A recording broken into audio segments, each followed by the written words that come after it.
Peace, family. It's your brother Jay Speaks, and I'm back with another video. Now, today I want to talk about a story on the media referring to a Jamaican brother who was shot and killed while attending a hunting trip with friends in Pennsylvania. Now, first off, one of the red flags in that is a hunting trip. It is not necessarily a black thing to be out hunting, but it is what it is. But anyways, so it's stated that the man was dead on the side of the road in the early morning. He was shot 9 times, 6 bullets to the chest, 2 to the butt, and 1 in a different place. And so the family is calling for a lot of for people to be arrested, because I guess the people that he was with, none of them ended up being questioned. And so the trip was with, co-workers and friends and things of that nature. And, it's really suspicious. But at the same time, this is kind of a common story among black people. And what I mean by that is we go out and hang out with our quote-unquote friends who are white, and then we end up dying or something, and then everybody else is just quiet as if nothing happened and it's all cool or whatever.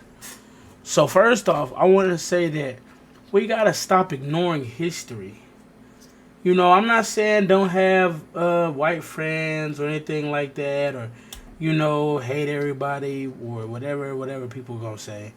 But at the end of the day, we need to know our history, know what we've been through, so that we can help what's to come.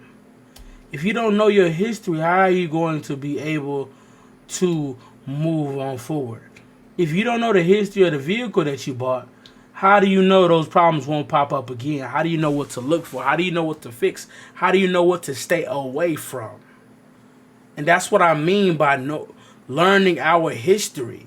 It's a known fact that when we get around these people in these type of environments and things go wrong, they all go on a hush mode. They all stay on code.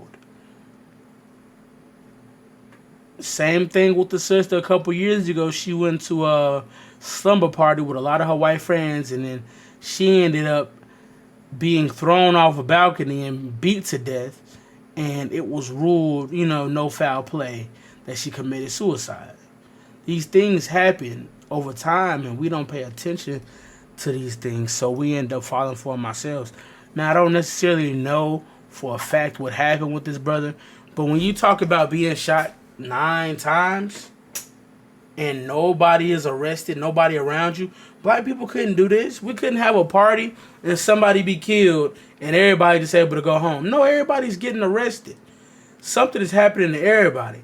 But for some weird reason, all these people can go on this trip and then go about their lives the next day after this man is murdered. Now, you can say just because he's a Jamaican immigrant that he may not have known, but come on, we all know. We all know the history of black men in America, what we go through, the dangers that we face every day. We are behind enemy lines. At the end of the day, we can't operate like everybody else. And it's sad that we have to be taught that lesson over and over again. We don't listen to the people from the past. We don't even listen to the people from the present. These people have been known to do stuff to us and get away with it scotch-free. So why are you spending your time hanging out with people in a dangerous environment, which you know wouldn't be good for you? Like I said, I don't know exactly what happened, but this story is very common and crazy, and it's just a lesson that we have to learn is stay away from these situations with our open enemy. Stay away from these certain predicaments that allow us to be vulnerable in somebody else's hands. That now his family is calling it modern day lynching. We don't know what history he had with these people that he went out with. Since a former co-worker.